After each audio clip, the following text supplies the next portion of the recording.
बाळासाहेब साठे दोन्हीकडे तशी आता काँग्रेसचं सहकार्य आम्ही बापू संख्याबळचं कसं करणार तुमच्याकडे संख्याबळचं गणित शिवसेना फॉर्म भरत असताना काँग्रेस पक्षाला आम्ही विनंती करतोय, तसेच आमच्या मित्र पक्षांनाही विनंती करतोय की प्रियदर्शन साठे हे अतिशय एक उमदा कार्यकर्ता आहे, त्याला महापौर पदाकरता आपण सगळ्यांनी सहकार्य करावं, याकरता आम्ही सर्व बाकीच्या पक्षाला सुद्धा विनंती करतो. एमआयएमला काही विनंती केली? त्यांनी स्वतंत्र फॉर्म एमआयएमशी काय बोलणं झालं नाही का? नाही काय हेच तुम्हाला चमत्कार त्या दिवशी कळेल. भारतीय जनता पार्टीमध्ये असलेल्या मतभेदात तुम्हाला त्या दिवशी प्रियदर्शन साठे हे महापौर झालेले आपल्याला बघायला मिळते.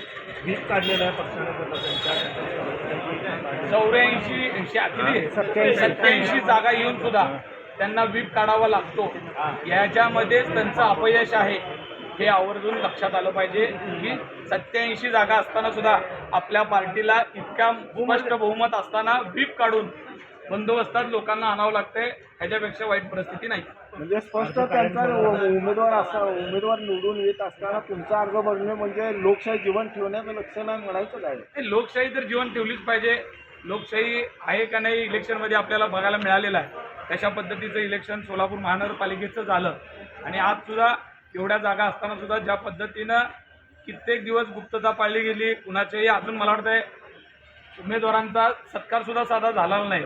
त्याचं कारण काय आहे ते लक्षात आलं पाहिजे.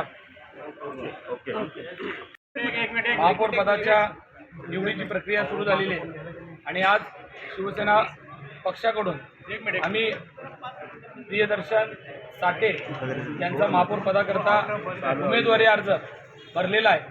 त्याचबरोबर प्रियदर्शन साठे यांचाच उपमहापौर पदासाठी सुद्धा आम्ही अर्ज भरलेला आहे.